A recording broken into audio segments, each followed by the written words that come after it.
할렐루야. 저는 자치겠습니다. 잘 되고 있습니다. 기도하고 예배하면 더 잘 됩니다.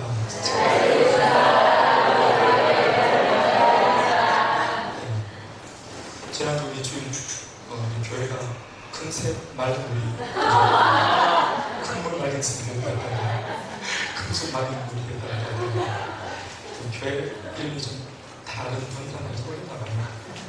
그래서 세계에서 보는 큰새 맑은 물이 고생하십니다. 중요한 건 그냥 우리도 사실은 큰 수가 부르니까 5개 다 보기 어렵지 않습니까? 중요한 것은 본질이 같습니다. 할렐루야. 저것까지 함께 보시겠습니다. 시작. 그 탕교회 목사 지사님 한 분이 목사님 그 교회 설교를 이렇게 들을 때 그 목사님 설교 시간에 바로 웃으면서 이렇게 시작하니까 참 몸이 좀 꺼내가 되더라고요. 그 말이 계속 나가가지고 괜히 웃게 되고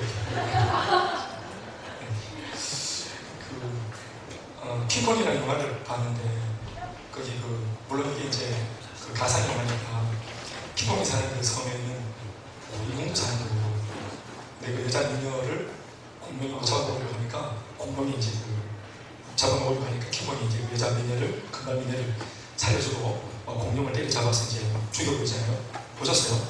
옛날 영화? 그러는 뒤에 그 여자 앞에서 칭찬드리려고 그 죽은 공룡 시체 앞에서 이러고 오른쪽하면서 그 여자아이가 여자를 이렇게 미녀했는데 가슴을 막 치면서 이렇게 가슴을 쑥 내밀고 이렇게 자기가 이제 구해줬으니까 칭찬 한번 해달라고 이렇게 한층 이렇게 뽕을 내면서 그게 짐승입니다. 근데 이제 공장을 딱 때려줘야 이제 다 풀려지고 이제 그런 건데 그 짐승이 보는 수컷을 보는 내가 했지, 내가 네 도와줬는데 네 가만히 있나? 피드백이 없나? 리액션이 없나? 이런 거. 그리고 제가 수련회 기도하러 가던 동네가 태안반도인데 거기 한국의 유일한 사고가 있는 동네이더라고요. 그래서 아내는 이제 학습 차원에서 이제 아이들 사막을 좀 보여주려고 사진 찍어놓으니까 꼭 사막 같더라고요. 그래서 이제 거기 데려가서 사막에 어떻게 형성되었고 이러면서 1차 사고, 2차 사고 이러면서 이제 보여주는데 저는 이제 더운 날 가기 싫어서 쭉 갔다가 사막에 더운 날 백화점을 가야지 사막에 더운데 그 사막 그 집사람은 이제 그걸로 학습도 이제 또 어떤 목적으로 그래서 저는 이제 가기 싫으니까 딴 거 이제 사고에 대한 내용을 뒤집어리다가 보니까 거기 장지도마뱀이 유명하다는 거예요. 장지도마뱀 모래 사는 도마뱀이 있어요. 나는 처음부터 도마뱀을 잡고 갔어. 그래서 다 그냥 거기 이제 이렇게 길로 다녔는데 저 혼자 그냥 불숲으로 들어가서 뱀불을 타고 다니는데 계속 처음부터 그렇게 들어갔어요. 반바지 온다리가 펼치면서 머리 물가면서 선택까지 1시간 반 동안 그냥 불 켜고 장지 도마뱀 조금만 몇만해? 이거 찾았다고 사과에서 해가지고 잡았어요. 그들 사업에서 장지 도마뱀 딱 잡아가지고 딱 잡으니까 킹이죠. 가슴을 쭉 내면 애들 막 사무실 들고 있는데 다 들고 가서 이제 저 사람은 혼자 뭐 하냐? 올라가가지고 애들한테 탁 내려오고 이제 가슴을 쭉 내밀는 장지 도마뱀 사고에서 제일 유명한 도마뱀 장지 도마뱀 다른 아빠들은 못 잡는 도마뱀 다른 아빠들은 기계대학 사진 찍어주고 같이 나 잡아 하는 거 우리는 나 안 잡아요. 우리는 장지 도마뱀 그러니까 담배가 갑자기 토하는 거예요. 남자답게 참고로 딸은 둘째 딸입니다. 사랑답게 제가 무슨 말씀 드리고 싶은가요? 제가 장지도마뱀을 찾으려고 진짜 눈에 불을 켜고 진짜 보이지도 않고 들리지도 않고 다른 사람들 막 즐기고 놀 때 가족들과 함께 즐기고 놀 때 장치고 놀 때 저는 그냥 모래 이 사막과 이 숲을 속에 집중해서 오직 장지도마뱀 불꽃 같은 노전 그 사막이 왠지 느낌에 광야 같은 거예요. 그리고 장지도마뱀을 잡는 저 자신이 왠지 여호와의 백성을 향하여서 이렇게 눈을 들어서 보고 있는 하나님의 마음 같은 그런 느낌을 제가 받았어요. 사목에서 진짜 이거 어렵겠다. 근데 하나님께서 참 이 한 마리 장기 도마뱀을 찾는 그것보다 더한 심정으로 참 그 이스라엘 백성들을 바라보시고 또 그 이스라엘 백성들 사이에 있는 참 믿음이 있는가 찾아보시고 그렇게 불꽃 같은 눈동자로 사람들 사이를 헤집고 다니시면서 이렇게 그들의 진정성을 알아보려고 했던 그 아버지의 마음이 그 사람에서 제가 그 도마뱀 잡는 와중에 이 직업이 도져가지고 거기서 또 목사님을 만나고 은혜를 받고 그런 거예요. 그래서 그 얘기는 제가 좀 하면서 좀 마음을 좀 담으려고 합니다. 할렐루야. 이번 주 있었던 그 이제 수련회니까 그 교회도 또 하나님 또 은혜를 주셔가지고 또 그 하나님의 또 비전을 따라서 살겠노라 하는 또 10대인들의 또 아름다운 고백을 함께 나누면서 은혜를 받고 그렇게 되었습니다. 할렐루야. 기도해 주셔서 감사합니다. 고맙습니다.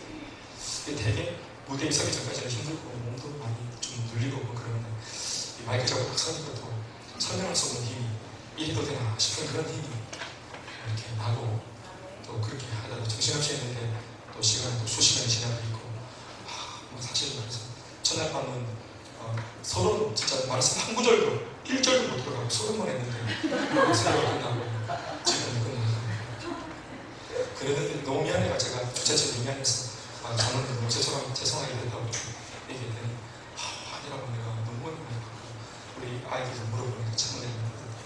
그래서 이게 내 상태와 관계없이 하나님께 일하시겠구나 생각하게 됐습니다. 여러분 세상을 우리가 참 도와줘야 될 사람으로 부름받았잖아요. 그래서 하나님이 우리를 보시면서 세상의 빛이다, 세상의 소금이다 이렇게 말씀하셨잖아요. 그 목사님, 그 서산대학교 목사님 대박을 하는데 이번에 조금 당신은 교회에 그 비를 좀 지면서 이렇게 교회를 건축하셨는데 내 이제 은퇴 얼마 남았다면서 후임자한테 물려줘야지 교회를. 나는 후임자한테 이 교회와 함께 빚도 물려줄 거라고. 그래서 우리 주님이 빚 가운데로 그러지 않냐고. 그래서 제가 목사님 맞습니까? 그래서 너희는 사장님 빚이 가겠습니다. 빚이 가겠습니다. 다 해놓은 데 보면 뭐하노? 지도 좀 고생 좀 봐야지 이런 거 생각하시더라고요. 그런 내가 생각하면서 우리가 세상의 빛이다. 우리가 빛은 빛인데 그냥 빛이 나 혼자 빛이 아니고 어두운 세상 속에 있을 때 빛이 의미가 있고 맛이 없고 또 부패해가는 세상 속에 우리가 소금이 되어서 들어갈 때 이 소금이 의미가 있다. 아멘 아멘. 어제 우리 그 마스미 집사님이 어제 우리 주집사님 보고 말했나? 식사하다가 이거 앞에 짤것만 먹이지 말서 우리 아들 짤것만 먹이더니 소금을 그냥 날로 먹는다 하면서 수민이가 소금을 좀 좋아하는 것 같고 세상에 우리가 소금이기 때문에 근데 사실은 소금 그 자체로는 그 어떤 이 가치가 없잖아요. 식품 가치가 그 자체가 없잖아요. 누가 소금에 밥을 비벼 먹습니까? 그렇게 하지 않잖아요. 그런데 소금이 음식과 함께 합쳐지면은 그 맛을 더 극대화시키는 그런 효과를 나타내죠. 그래서 아마 우리를 향해서 예수님이 세상의 소금이라고 말씀하신 것 같아요. 우리를 은혜를 주시고 또 우리에게 또 하나님의 능력을 주시는 이유가 이 능력과 은혜를 우리가 어디에 들고 가서 써야 하는지 이미 우리 존재 자체가 우리가 어떻게 살아야 되는지에 어떤 참 이유가 이렇게 지금 고백되어 있는 것 같습니다. 그런 우리는 세상을 도와줘야 하고 세상을 섬겨야 할 사람들입니다. 그래도 우리가 잘못된 마음으로 세상을 사랑하게 되면서 우리 삶에도 문제가 되는 겁니다. 그런데 세상을 주님의 마음으로 사랑하는 것이 아니고 진짜 세상에서 자기가 정말 뭔가 좀 얻으려고 그 세상을 구걸하는 마음으로 이 세상에서 뭔가 이루어보겠다는 마음으로 세상을 사랑할 때 그 빗나간 세상 사랑에서 우리 인생의 모든 문제가 발생한다고 설명을 듣고 있습니다. 그렇다면 왜 우리에게 세상을 사랑하는 이 잘못된 세상 사랑, 물론 세상을 사랑해야 되지만 잘못된 마음으로 뭔가 우리가 세상에서 항복하려고 하나를 얻으려고 하는 이런 잘못된 세상 사랑의 마음이 우리 속에 깃들게 되는가? 그것은 하나님을 향한 첫사랑이 상실되어지면서 세상 사랑이 우리 안에 자리를 잡기 때문이다. 하나님을 향한 첫사랑, 그 구원의 첫사랑, 그 구원의 첫 감격, 이것을 상실하면서부터 세상 사랑이 우리 안에 깃들게 된다고 성경은 말하고 있습니다. 그리고 그 세상 사랑은 결국 사망과 죽음과 파멸로 우리를 이끕니다. 그래서 하나님은 우리가 세상을 그렇게 세속적인 모습으로 살아가도록 내버려두지 않는 겁니다. 로마서 8장 5절과 6절 말씀 보면 육의 일을 생각하는 자는 육의 일을 하게 되고 영의 일을 생각하는 자는 영의 일을 하게 된다. 그런데 육의 일의 결국은 사망이고 영의 일의 결국은 생명과 평안이라 이렇게 말했습니다. 우리가 사망과 죽음과 파멸로 치닫는 것을 하나님이 원하지 않기 때문에 우리가 사랑하는 마음으로 우리가 세상 살아가는 것을 하나님께서 막아서려고 하시는 것입니다. 우리가 좀처 세상 사랑을 멈추지 않기 때문에 이 땅 주님께서 우리 인생 속에 파고들어오셔서 고난, 환난, 그리고 불통의 영으로 우리의 삶을 건드리십니다. 그 이유는 그 고난과 불통을 만나서라도 우리가 이게 어거지기로라도 인생을 잘못 살아가고 있는 이 걸음을 멈추고 돌아서라고 하나님께서 사인 주신 것입니다. 이것은 하나님의 사랑이기도 하고 또 우리가 그렇게 살면서 짓는 죄에 대한 하나님의 공의의 심판이기도 합니다. 제가 이번에 수련회를 많이 하면서 우리 많은 학생들에게 물어봤습니다. 너희들은 하나님이 어떤 손을 쓰시는 분인 것 같냐? 이렇게 물어봤습니다. 오른손잡이냐 왼손잡이냐? 성경을 보면은 대체로 나의 의로운 오른손으로 내가 너를 붙들어주겠다 이런 말씀을 많이 적어놨기 때문에 사람들 중에 하나님이 오른손잡이가 이렇게 말하는 사람들도 있습니다. 그러나 하나님은 오른손잡이가 아니고 또 그렇다고 해서 왼손잡이가 아니고 하나님은 양손잡이십니다. 그것을 굳이 하나님의 속성에 잇대어서 말을 하면 하나님의 중요한 속성 두 가지, 하나는 공의라고 하는 측면의 하나님의 속성, 또 하나는 사랑이라고 하는 측면의 하나님의 속성. 하나님은 의로운 분이시면서 동시에 사랑의 하나님이십니다. 이 두 가지가 따로따로 보는 것이 아니라 한 하나님 속에 이 두 가지가 같이 있습니다. 굳이 이것을 손이라고 말하면 하나님은 양손의 하나님이신데 한 손은 공의의 하나님, 또 한 손은 바로 사랑의 하나님. 하나님은 사람 하나를 다루실 때 이 양손을 다 번갈아 가시면서 사람을 다루십니다. 오늘 우리는 기도원의 이야기를 읽었습니다. 그들은 광야를 통해서 가나안 7족속을 몰아내고 가나안 땅을 정복한 그 가나안 땅의 진정한 주인입니다. 그들은 승리자고 그들은 정복자고 그들은 행복자입니다. 이미 가나안 땅을 차지했기 때문에 가나안 땅의 주인이 되었습니다. 거기서 달리 무슨 행복이나 성공이나 승리를 위해서 달리 다른 것을 노력할 필요는 없습니다. 이미 그 땅을 차지했다는 것 자체가 행복이고 승리라는 것입니다. 아멘. 이제 그들에게 주어진 것이 하나 있다면 책임입니다. 정복자로서의 기쁨이 있는 사람, 행복한 사람이 되었으니 행복한 사람으로서의 기쁨이 있는 사람, 품이 있는 사람, 고상한 사람, 그 삶을 내가 가지고 있는 이 신분과 이름에 걸맞는 삶을 이제 삶으로 살아내는 것만 남았습니다. 그런데 그들은 참 기쁨 있는 삶을 살아내지 못했을 뿐만 아니라 자신의 신분과 이름도 못 지었습니다. 왜냐하면 그 이름에 걸맞는 삶을 살아내지 못했기 때문에 그렇습니다. 그들은 이미 모든 것을 가진 행복자가 되었음에도 또 다른 행복을 구걸하면서 오히려 자신들이 정복한 그 땅 사람들 앞에 기웃거리고 구걸하는 삶을 살았습니다. 물리적으로는 그들이 그 땅을 차지한 사람들이었지만 그들에게 이제 지배를 받기 시작한 피지배층의 정신과 문화와 그들의 그 종교를 이 정복자인 이스라엘 백성들이 오히려 닮아가려고 했고 그들을 흠모했습니다. 그러면서 물리적으로는 분명히 정복자가 되었는데 영적으로 정신적으로는 이것이 주객이 전도되어서 오히려 그들이 종이 되었습니다. 빛이 세상에 필요하고 소금이 세상에 필요한 것인데 이 빛과 소금이 세상의 어둠에 잠식당하고 부패한 것들 때문에 소금이 완전히 잠식당해서 자신의 가치를 발휘하지 못하게 되어서 세상 사람들한테 짓밟히게 된 그런 예수님의 예언이 그대로 그들에게 지금 적용이 된 것입니다. 그래서 하나님께서는 그들이 짓고 있는 죄, 또 죄를 짓고 있으니까 죄인, 이 죄와 죄인을 다루기 시작하셨습니다. 죄와 죄인을 따로 주님이 다루십니다. 하나님께서 죄를 다루시는 그 한 손이 무엇인가 하면 바로 공의의 손입니다. 그리고 그 죄를 지을 수밖에 없는 죄인, 이 존재론적인 죄인을 다루시는 하나님의 방법이 바로 사랑이십니다. 하나님은 죄인은 사랑으로 다루시고 죄는 공의로 심판하십니다. 이걸 믿으시기 바랍니다.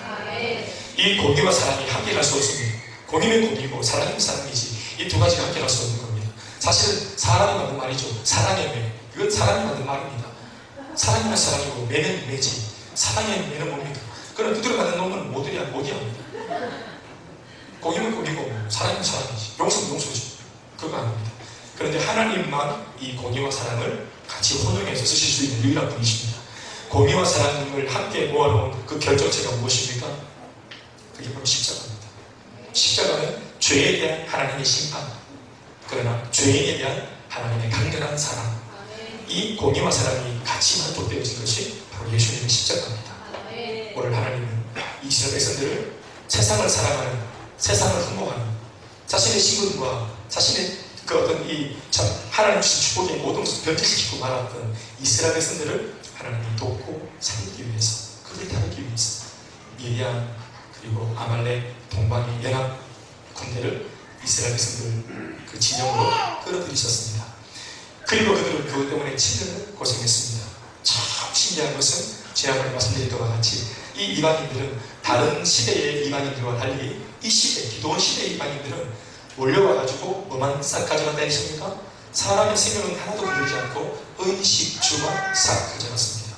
그 의식주가 어디서 오냐 하면 그들이 신앙 팔아먹고 세상 사람들로부터 얻어가진 그들입니다. 정복자, 하나님의 백성들은 세상 사람들로부터 얻어가지는 것이 아니라 하나님께서 주시는 그 축복 가운데 그하고 사는 겁니다. 하나님이 주시는 인도를 받으며 사는 겁니다. 세상에서 야합하고 타협해서 그들 엉덩이를 간지럽혀가지고 얻어낸 그런 부상으로 살아가는 것이 아닙니다. 왜냐하면 그들이 정복자이기 때문입니다.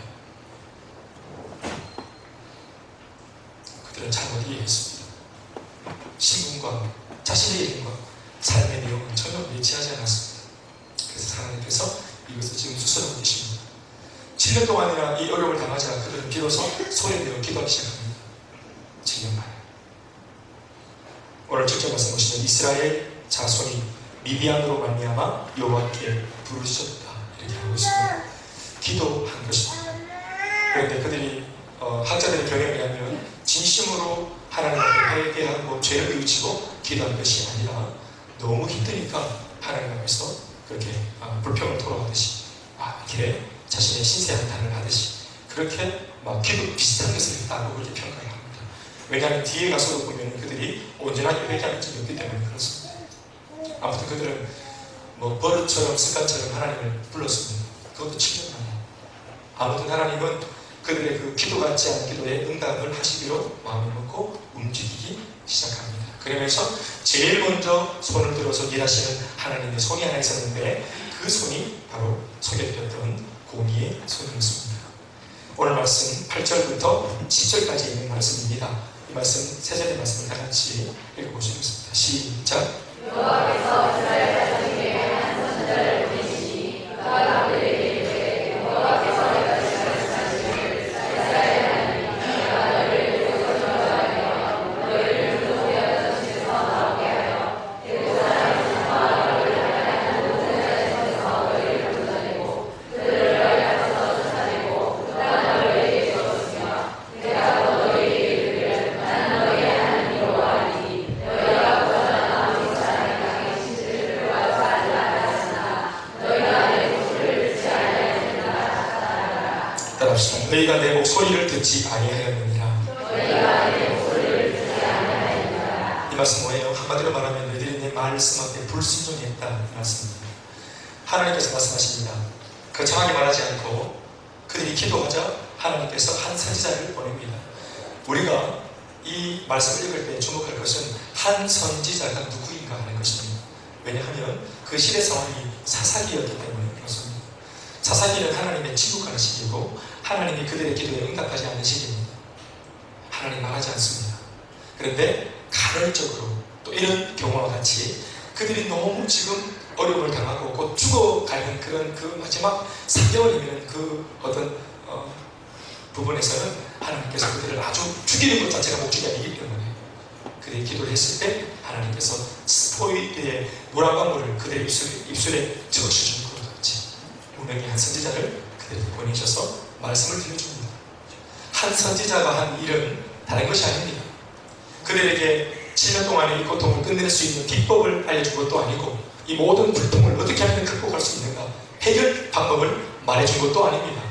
선지자가 그 시기에는 흔하지 않는 선지자가 갑자기 나타나서 그 앞에 섰고 여호와께서 가라사대 그러면서 그들에게 하나님의 말씀을 그들이 참 아주 잊어버리고 있었던 아주 오래된 하나님의 말씀을 거의 10년 넘게 만에 아주 그냥 오랜만에 하나님의 말씀을 그들에게 딱 들려주는데 그 말씀의 내용은 다른 것이 아니라 그들의 죄가 무엇 때문에 그들의 이 고통과 불통이 무엇 때문에 찾아왔는가에 대한 원인을 한마디로 말씀해 줍니다.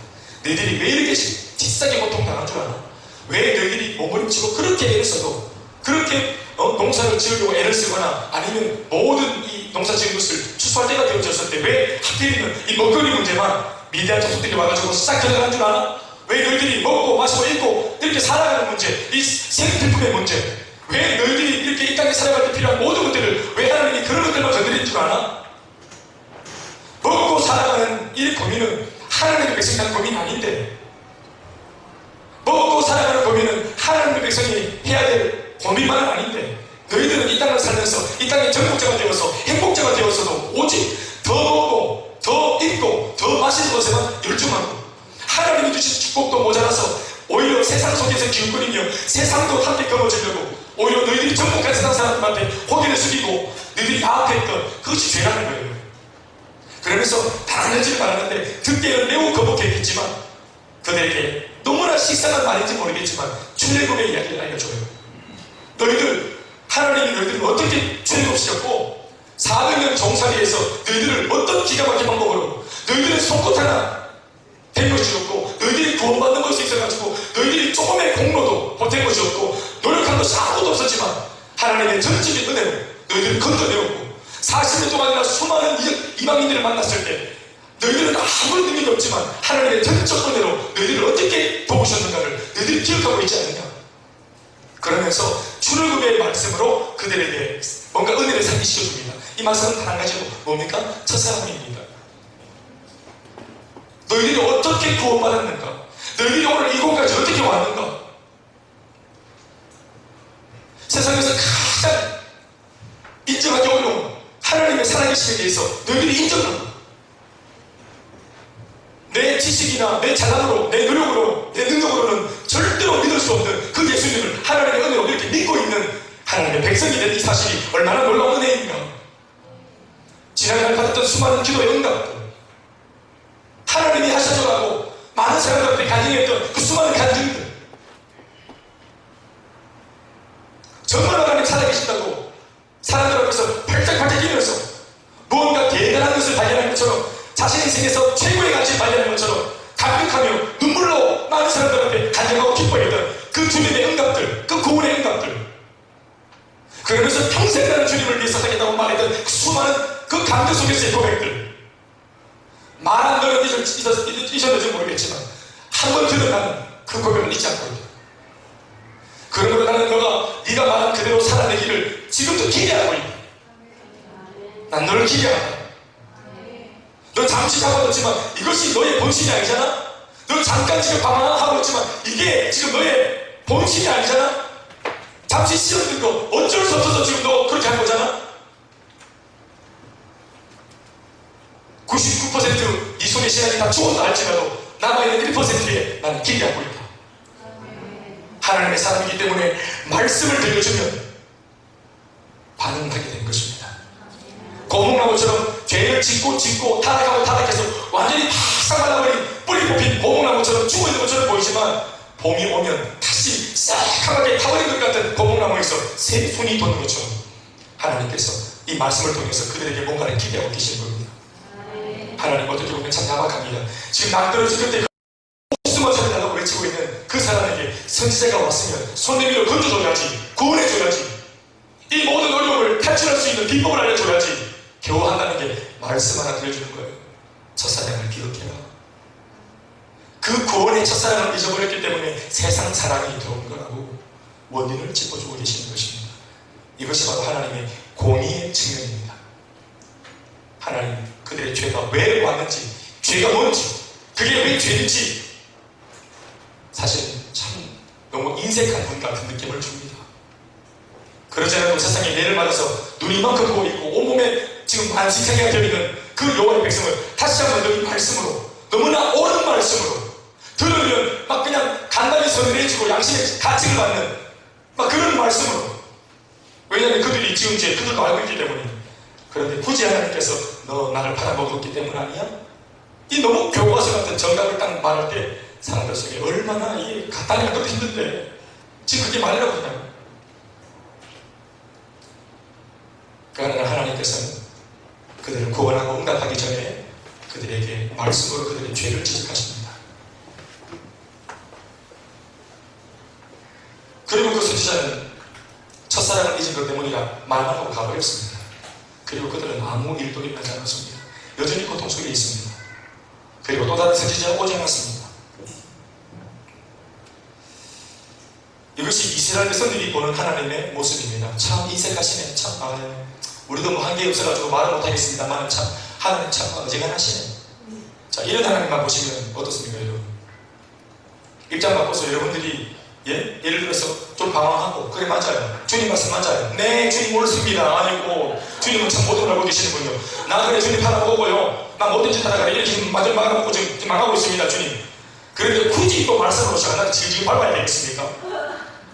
이런 느낌. 응답을 안 해주고, 목사님 신방 왔는데 안 그래도 지금 막 예배 한 6개월 빠져먹고 힘들었는데 목사님 신방 와가지고 예배 빠져먹고 그런 거라고 이러고 그냥 가버렸는데 얼마나 열받겠어요. 그냥 보내겠습니까? 여보 저 대본 좀 잠깐 보세요. 목사님 들어올 때는 걸어 들어왔지만 나는 그냥 못 나간대. 그런 식으로 말하면 못 나간대 여기서. 그러지 않겠나 이 말입니다. 얼마나 속상합니까? 얼마나 속상합니까? 누가 몰라요? 하나님 말씀대로 살아야 된다는 누가 모르나? 삶이 되나 잘 되나 말이야. 그래가지고 잘 안 돼가지고 또 이제 막 진짜 은혜 받으러 와는 또 목사가 강단에 있어가지고 여러분 죄를 회개하시고 훈련 받아야 되고 예배 빠지면 안 되고 이러면 막 정답을 원하면 이 얼마나 가슴이 답답하나. 언제나 목사님 같은 말을 하시는구나. 근데 그게 제 말이 아니고 성경을 열어보세요. 그분은 항상 똑같은 말을 하십니다. 그래서 성경이 이권이 없잖아요. 이것밖에 없어요. 다른 말 좀 들려달라고 아무리 소리 들려도 이권은 없어요. 항상 그래요. 주님 불평할 때마다 오셔서 진짜 할 말 없어. 뭐 내가 너를 사랑한다 이거 할 말 없어. 주님은 안 바뀌어요. 우리가 변해야 돼. 결국은 못 이기는 거예요. 근데 하나님께서 독자들인 우리들한테만 당신의 본심을 보여줘요. 이 본문은. 이스라엘 백성들은 이제 야박하게 정답만 말하고 살아신 주님의 뒷모습만 보고 있어요.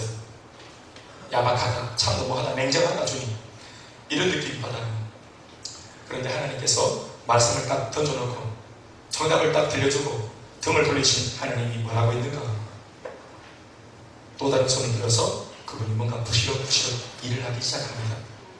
그 내용이 뒤에 있는 1절부터의 말씀입니다.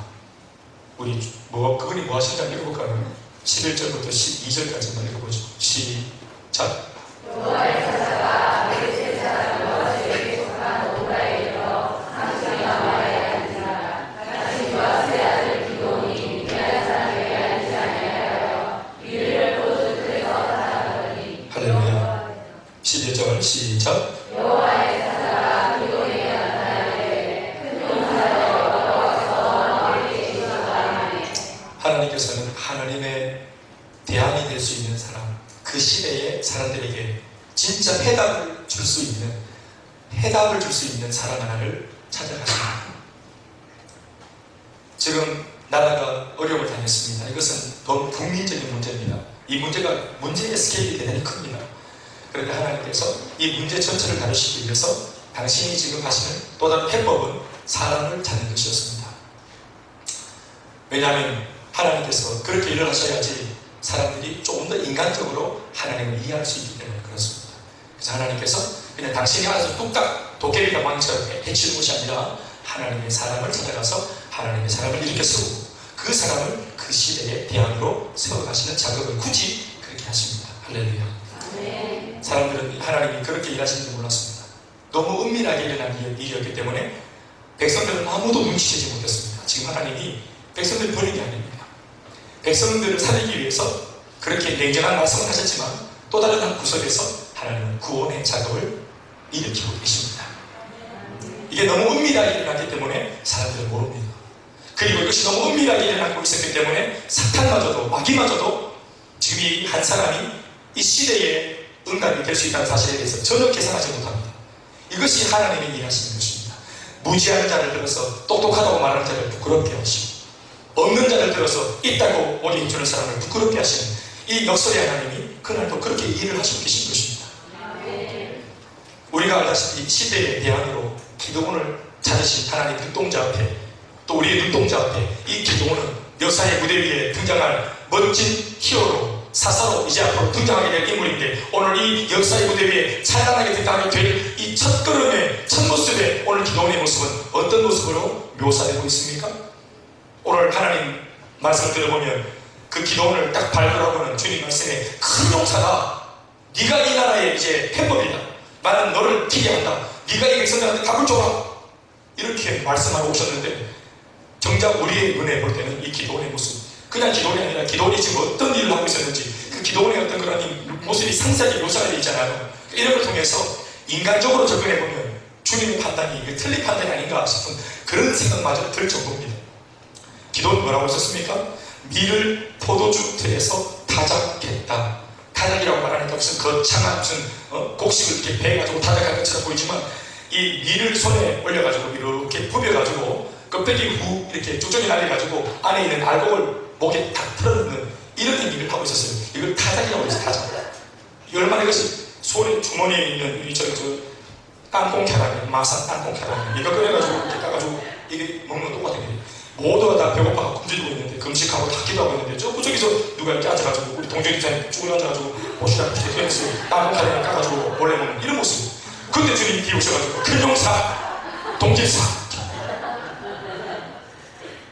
큰 용사 큰 용사가 아니잖아요.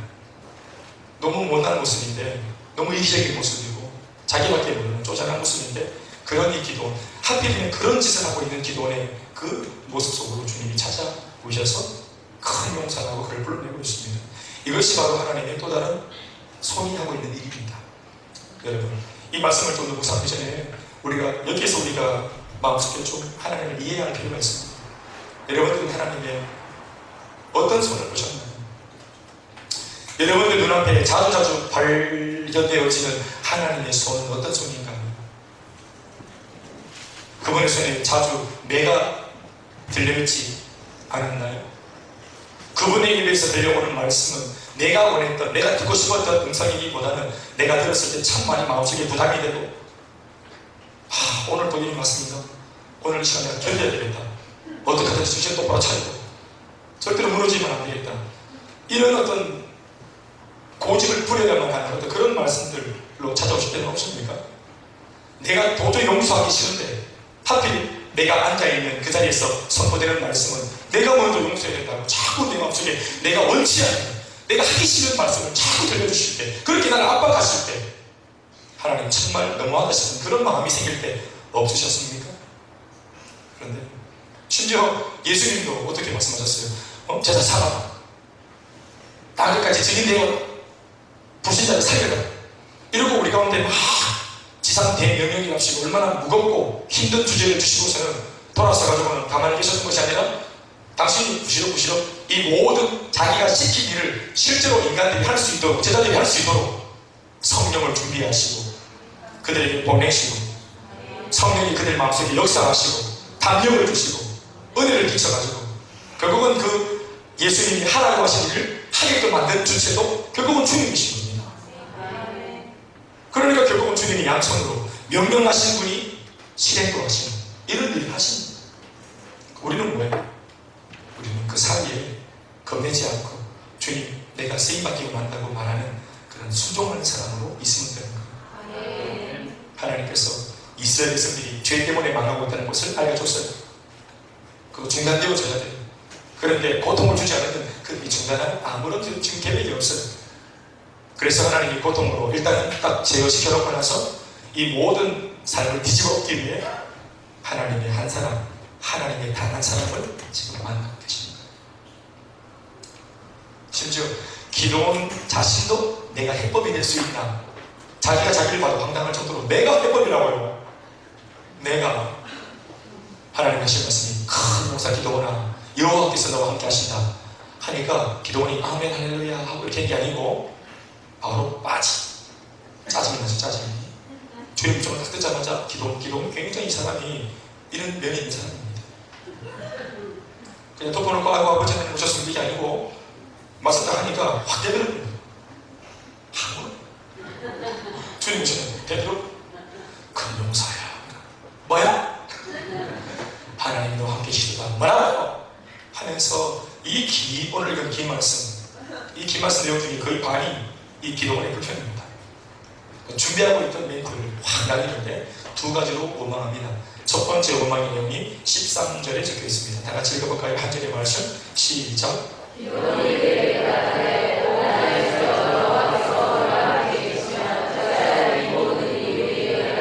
지금 현재 이 꼴이 무슨 꼴이냐고. 하나님이 나와 함께 하시면, 우리와 함께 하시면, 하나님이 함께 하시면 그 백성이 이런 꼴을 당하냐고. 내가 아무리 신앙이 없지만 하나님이 함께 하시는 백성이 이 모양 이 꼴이냐고. 그 말은 뭐예요? 하나님 우리를 떠난 거 아닙니까? 솔직히 예? 주님 우리 죄 좀 지었다고 우리 버린 거 아닙니까? 이게 막 분노하고 이거 잘못지. 아무리 우리가 죄를 지었다고, 우리가 아무리 타락을 했다고 우리를 이렇게까지 생곳에 시키시냐고 이러면서 막 분노하는 겁니다. 또 있네. 또 할 말이 있는 거예요. 또 옆에 보세요. 또 시작.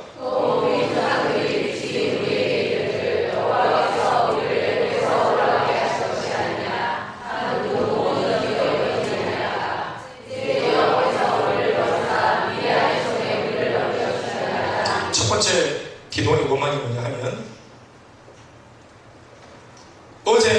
어제까지는 이것이 예스터데이의 어제가 아니고 그러니까 이전에 우리 조상들의 시대에는 하나님께서 뭐 홍해바다를 가르고 40년 광야상을 지켜주시고 또 뭐 여수와 그 신화 같은 얘기를 들어보니까 뭐 여리고성을 빙글빙글 돌면서 소리질러 무너뜨리고 뭐 하여튼 놀라운 기적으로 함께 했다는 거예요. 나도 어릴 때부터 성경 공부한다고 밤낮으로 들어서 알아요. 그런데 내가 오늘 딱 보니까 하나님 이론의 하나님이시네. 내가 성경 공부할 때 들었던 우리 조상으로부터 들었던 하나님 이런 분이다. 카드라 하나님이 있는 거. 어제까지는 주님이 기술의 하나님이었고 전능의 하나님이신지 모르겠지만 내가 볼 때 오늘의 하나님 어디 계시냐 이렇게 말하는 겁니다. 오늘 왜 이 모양이 꼴이냐. 어제까지 주님이 일하셨는데 다 알게 인정하겠다는 거예요. 네. 목사님의 하나님 네 인정합니다. 우리 셀리의 하나님 네 들어보니까 뭐 대단한 인정합니다. 그런데 내 하나님 어디 가냐 말입니다. 오늘 내 하나님 어디 가냐. 왜 오늘 나를 버리셨냐 말이에요. 어제까지 그렇게 일하시는 그 하나님, 기적을 일으키시는 그 기적의 하나님, 전능하신 하나님 어디 가셨나요? 들어서 많이 알고 있습니다. 그러나 중요한 것은 오늘의 나의 삶입니다. 굉장히 현실주의적인 것입니다. 오늘 내가 하는 나의 직장, 나의 계획, 나의 공부, 나의 학업, 나의 가정생활, 나의 아이들을 양육하는 양육생활, 내 건강, 부모님을 모시는 일들, 오늘 이 시간 하나님 역사하지 않는 어제까지 역사는 그것이 무슨 상관이냐. 나는 조상들의 하나님이 나의 하나님과 무슨 상관이냐. 조상의 하나님이 아니라 내 하나님이 되줘야지. 어제의 하나님이 아니라 오늘의 하나님이 되줘야지. 기도원 그거 이 기도원이 보세요. 하나님을 만났는데도 이거 다 대적하죠. 이 굉장히 아주 그냥 하나님의 말씀을 들었는데 그 말씀을 반박하면서 대듭니다. 이 사람이 수준이 있는 사람이에요. 말씀을 알아요. 하나님의 역사도 알고 있어요. 하나님에 대한 정보가 있고 아마 그 이야기를 감격적으로 들었던 과거에 은혜로웠던 모습들도 있었어요. 그런데 지금 오늘이 붙어보니까 오히려 알고 있는 이 말씀의 내용으로 하나님을 원망하고 불평합니다. 아는 것을 차라리 모르면 그냥 신세한탄이 날 건데 이게 말씀을 어설프게 하니까 기독교 어설프게 알고 교회 생활 어설프게 해놓으니까 이걸 막 그냥 교회를 자기가 막 비판하고 어설프게 경험해놓으니까 자기가 막 기독교 자기가 막 공격하고 이렇게 합니다. 제가 군에 갔을 때도 살면서도 저를 제일 많이 힘들게 했던, 술 먹으라고 저를 제일 많이 힘들게 했던 애가 누구냐면은 김포에 사는 그 당시 상대였던 조일국 상대였어요. 김포의 모교회 청년부 회장이야. 자기가 청년부 회장 출신이다 하는 자기를 소개할 때 그 손에 자기가 다 안다는 식으로 김일미요 이러면서 우리 뭐 예수 뭐 하루 이틀 믿고 말 것도 아니고 5대양 6대주를 참가하신 하나님께서 이 한 잔의 술 마신다고 그런 쪼잔한 주님이 아니라 대수양 인도양 태평양을 창조하신 주 주님이 이 소주 한 잔 들이킨다고 화내고 그런 건 아니라 같은 H 아니다. 이러면서 자기도 처음에는 자기가 너무 그렇게 좀 고지식하게 신앙생활 했는데 입군에 와서 바보다. 그래서 오히려 더 인간관계가 좋아졌다. 그래서 나한테도 그러길 말해. 이게 무슨 말 같지도 않은 걸 가지고 나한테 막 지천을 타라고 얘기하는 거예요. 그래서 내가 그걸 계속 거절했거든요. 이 사실 어떻게 하냐면 자기가 제대할 때 자기 사진 뒤에다가 이제 자기 사진을 이제 부대원들한테 쭉 돌리면서 사인을 하고 이제 나간단 말이에요. 제대하면서. 나한테 준 그 사진 뒤에 있는 글을 보니까 글이 적어놨더라. 그래서 내가 네 보면서 참 많이 회개하고 많이 자포좀 받았다. 그 이처럼 그렇게 믿어야 되는데 사실 내가 타락한 거야. 인정을 하는 걸 보니까 아성무처럼 스멀한 거야. 그러면서 제 가면 전화해라 한잔 하자.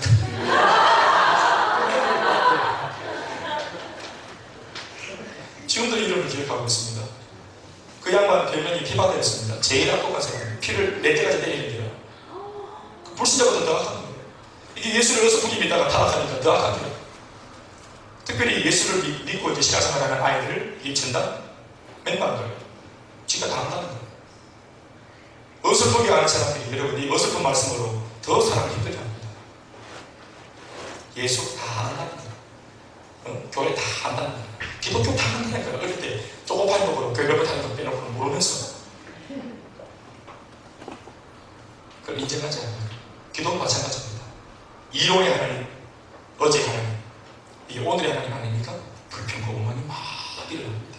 진정한 신앙이라면 이 고난 속에서도 하나님의 뜻을 구하고 기도하고 있어야 되는데 자기는 뭐하고 있어? 이렇게 불평을 많이 하고 막 말빨이 좋아가지고 막 하나님한테도 막 대들 이런 정도의 사람이 그렇게 잘하는 지금 뭐하고 있어? 동족들 몰래 지금 뭐하고 있어? 지금 땅콩 하나를 뜯어먹고 있잖아 지금. 응? 이론은 강한데 남들한테는 엄격한데 자기한테는 한없이 관대한 사람 이런 스타일의 사람이 기도원이 되는 거예요. 그런 말뿐이었습니다. 이론만 강했습니다. 그런 이 기도원 하나님이 큰 용서하고 찾아왔습니다. 그런 말했습니다. 오늘 불통하다 하나님은 이론의 하나님이다 이렇게 하면서 막 소리 지르더니 하나님께서 딱 대답하기를 네가 바로 오늘 대안이다. 오늘 하나님 왜 계십니까? 오늘 나는 너와 함께한다. 너 속에서 내가 오늘 역사할 거다. 네가 이 시대의 오늘의 역사다. 네가 오늘 대안이다. 어제까지는 내가 일을 했지만 그래 그렇게 일을 했지만 모세 속에서 여호수아 속에서 갈렙 속에서 일했지만 오늘 이 모든 불통을 잠재우기 위해서 나는 너를 대안으로 찾아왔다. 네가 오늘 대안이다. 여러분 우리도 오늘의 대안일 수 있습니다. 어제까지 빌립 선배들이 해놓은 그런 것들을 보면서 앞으로도 계속 꿈꾸다 있겠거니 그게 아니고 오늘의 교회 역사는 내가 만들어가는 것입니다. 여러분. 아멘입니까?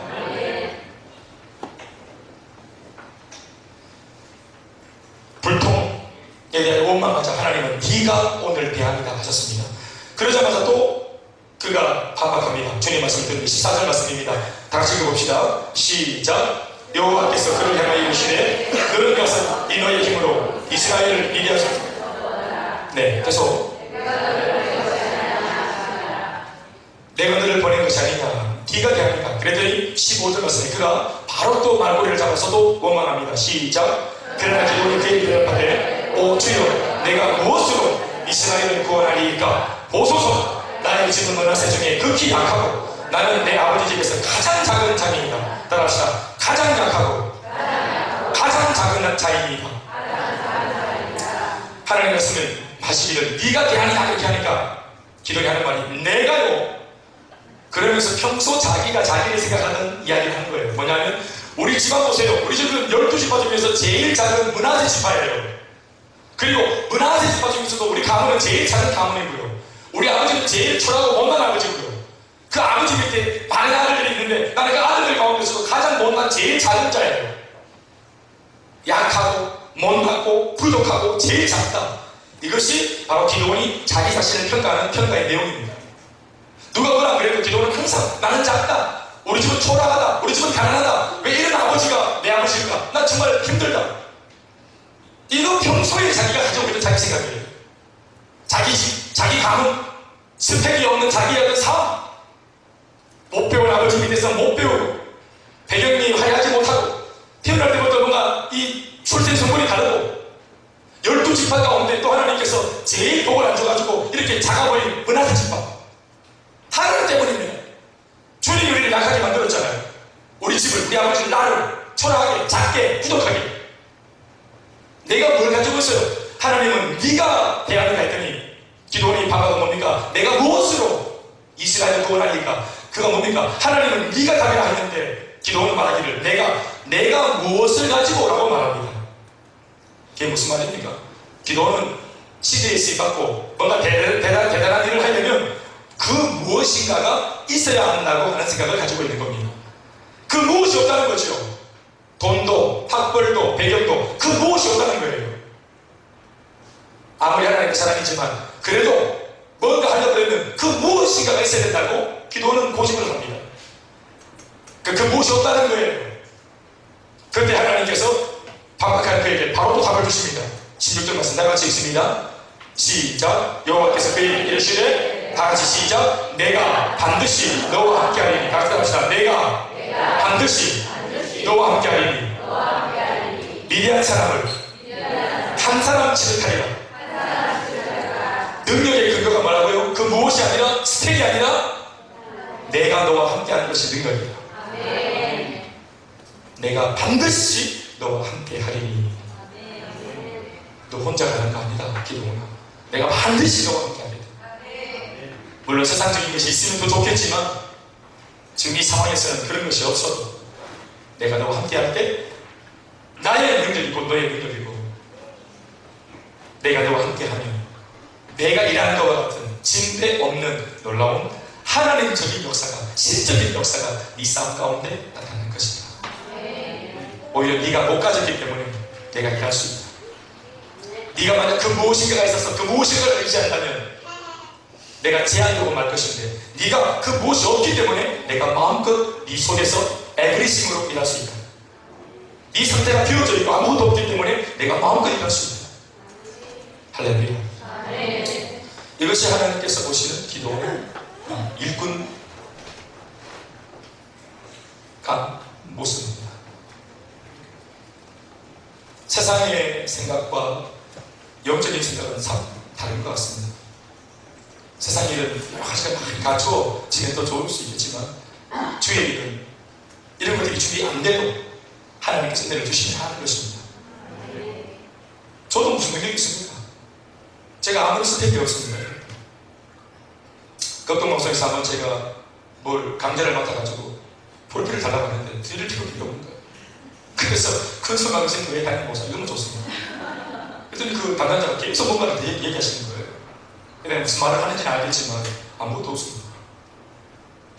저희 그 카페에 보십시오. 담임 목사 그 프로필에 보시면 뭐가 있습니까? 그냥 동고교회 출신 뭐 이렇게 나와 있어요. 아무것도 없습니다. 아무것도 없어서 정말 배자 편합니다.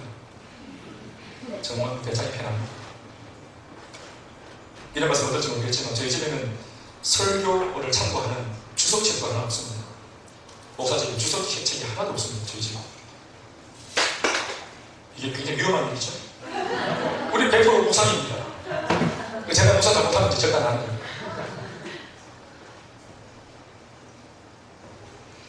사랑하는 여러분. 그래서 제가 이전에 쓸 때마다 참 두렵고 떨리고 무섭습니다. 사실 굉장히 떨리고 무섭습니다. 실험에 정말 운전하면서 가면서 내가 저를 자학합니다. 왜 해도 왜 생각을 해? 왜 한다고 해? 이렇게 겁내면서 왜 한다고 해? 뭐 잠이 안 오니까 미쳐가잖아요. 그리고 무대에 설 때까지도 막 이게 바짝바짝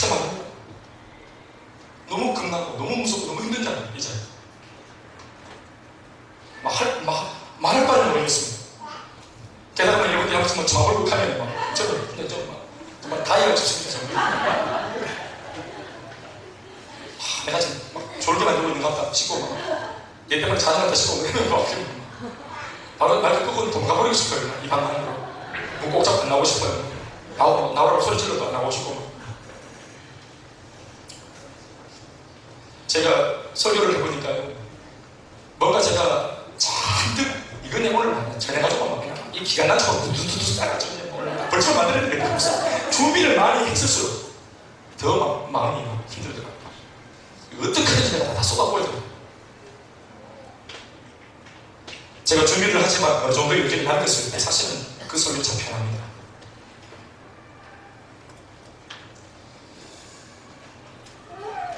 사랑하는 여러분, 말씀드리겠습니다.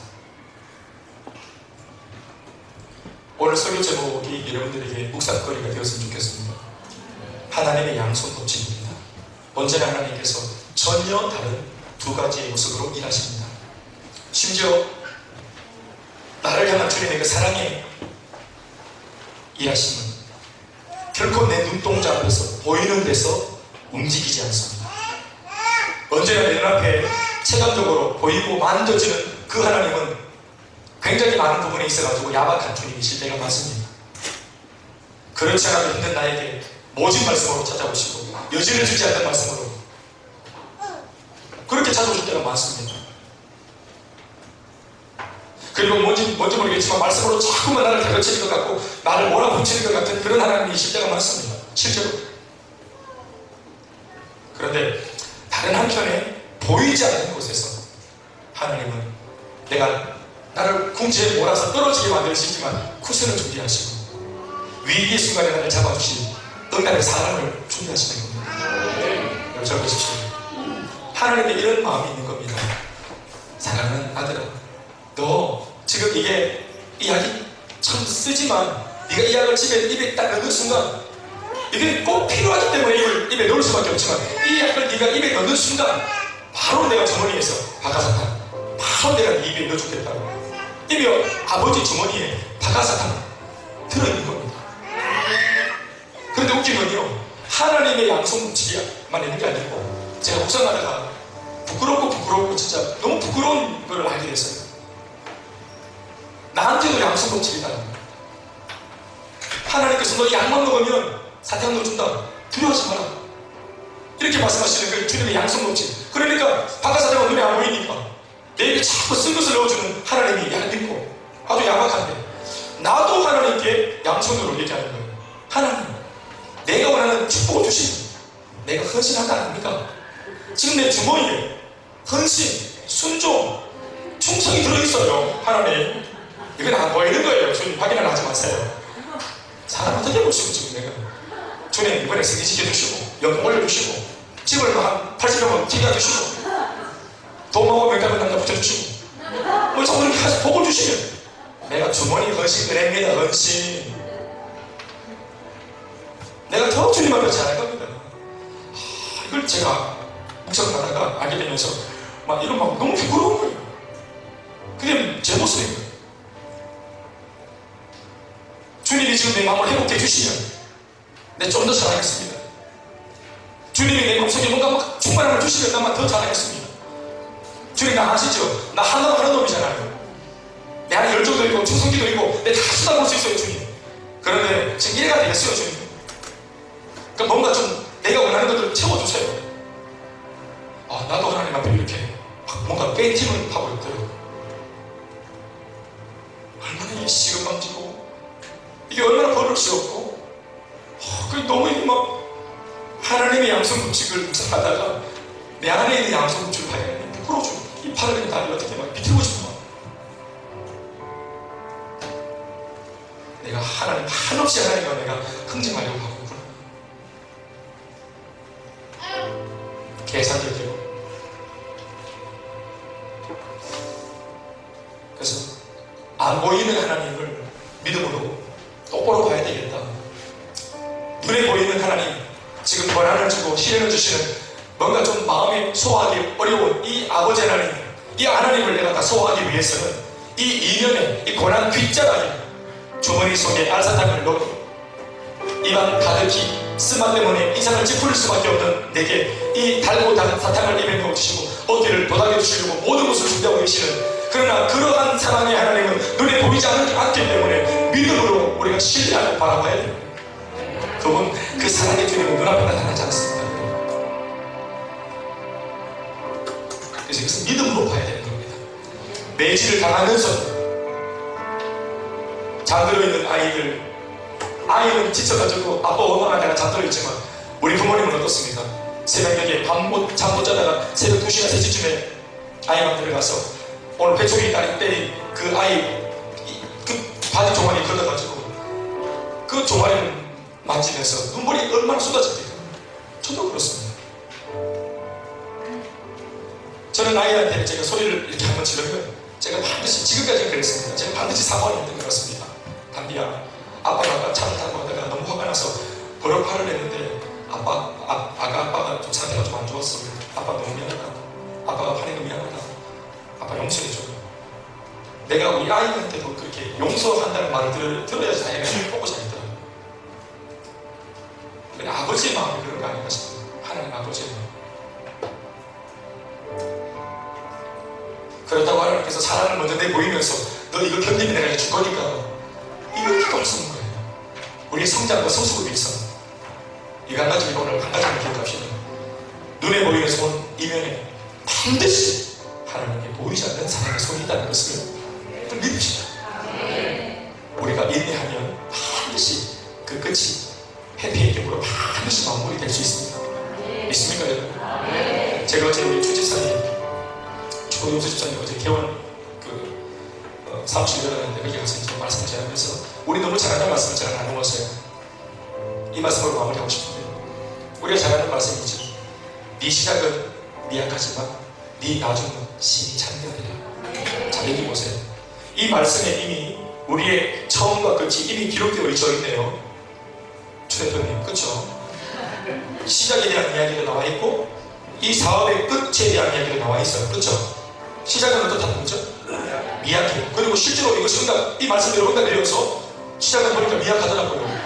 그런데 상대적으로 볼 때는 미약도 아니라 내가 볼 때는 괜찮아요.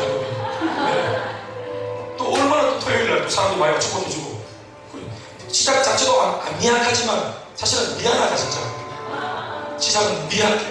그런데 그 말씀대로 2개 중에서 50%가 응답이 됐어요.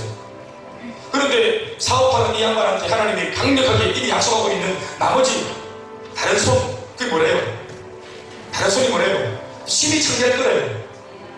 2가지 중에서 이미 하나는 응답이 됐어요. 50%가 응답이 되면 돼요. 아멘, 아멘. 반드시 이렇게 될 거기 때문에 약속의 말씀을 적어 놓은 거예요. 그런데 중요한 건 뭔지 아세요? 과정이에요. 시작으로부터 확실한 저 종착점까지, 저 성공, 승리, 심히 찬대라고 하는 저 종착점까지 확실하고 분명한 것까지 이제 걸어가는 과정을 하나님이 침묵하고 있어요. 고달플 겁니다. 오늘도 고달프고 내일도 고달프고 글피도 고달프고, 내가 생각하는 그 고달픔의 기간보다 더 고달픔의 기간이 더 오버할 수 있습니다. 그러나 우리가 견딜 수 있는 건 확실한 대안이, 확실한 종착점이 있다는 사실 때문에 이걸 견딜 수 있는 겁니다. 결론이 확실하게 견딜 수 있잖아요. 제대가 있기 때문에 문제가 하잖아요. 애기 폐사하는 출산하는 날이 있기 때문에 혜진 집사님 아를 뵈고 있는 거잖아요. 우리 집사람 아기를 뵀을 때 늘 소원이 있대요. 아기를 뵐 때마다 여보 난 저걸 엎드리고 싶어. 엎드리고 싶어 죽겠다는 거예요. 그러니까 막 3번 나와가지고 이게 엎드리면 시소가 되지 않겠어? 시소가 그 엎드리는 게 소원이라는 거야. 그날이 오는 거예요. 그날이 온다. 배 꺼지고 제대하고 민망이 묻히고 예비를 묻히는 날이 와요. 어제 이렇게 아무 삐다가 있을 때 온다 이 말이야. 여유 있는 날, 긴장하지 않아도 되는 그날 이미 예비되어 있잖아요. 그래서 오늘 잠시 고통에도 그 하나님, 어제 하나님 오늘도 계십니다. 그리고 이 오늘의 진정한 대화는 나일 수 있다는 사실도 마음을 열어서 받을 수 있길 바랍니다. 주님은 네가 주자고 말합니다. 우리는 무엇으로요? 아니 내가 너와 함께하면 곧 그것으로 충분하다고 말씀하십니다. 이 은혜를 가슴에 말씀의 시간 또 오늘 기도하고 응답받고 이 한 주간 믿음으로 살아 승리할 수 있는 여러분들이 다 되시기를 예수님 이름으로 축복합니다. 축복합니다. 우리 함께 주여 소리를 기도하시겠습니다. 주여! 그러니까 충만하신 주 예수님 보고 오시고 우리 마음 가운데 기름을 보고 오시고 성령이여 우리 마음을 개척하시고 우리의 모든 불평과 원망과 좌절과 나심한 마음이 회복될 수 있도록 하나님 역사하여 주시옵소서. 믿음을 다하여 주시옵소서. 아버지여 어제 일하신 그 주님이 여전히 오늘도 계시고 내 속에 역사하고 계십니다. 아버지 내가 이 시대에 대안이 될 수 있습니다. 우리 집에 우리 가문에 우리 교회에 이 미래에 내가 대안이 되어야 합니다. 아버지여 도와주옵소서. 우리 아버지의 약속 없이 주님의 그 공의의 손과 사랑의 손 기억합니다. 눈에 보이진 않지만 아버지여 내가 그들을 들어서 하나님의 손을 봅니다. 사랑의 손을 봅니다. 용서하소서. 나를 돌아보소서. 나를 새롭게 하여 주시옵소서. 능력을 다하여 주시옵소서. 우리가 모두 소리내어서 기도하실 때에 오늘 이 시대의 기도 비록 부족해도 주님 말씀이 네가 큰 용사다. 내가 너와 함께하면 곧 그곳으로 네가 큰 용사처럼 쓰임받을 수 있다. 아버지 우리 시작도 이미 시작되었고 우리 끝도 오시려고 하니 이 과정을 믿음으로 인내하고 승리할 수 있도록 하나님 역사해 주시옵소서. 고달픕니다. 또 고달플 것입니다. 그러나 아버지 반드시 미소 지을 날 웃음 웃을 날이 올 줄 믿사오니 인내하며 승리할 수 있도록 우리 모두 성도들에게 인내와 믿음과 주님을 신뢰하는 마음을 더하여 주시옵소서. 우리 함께도 소리내어 기도하시겠습니다. 주여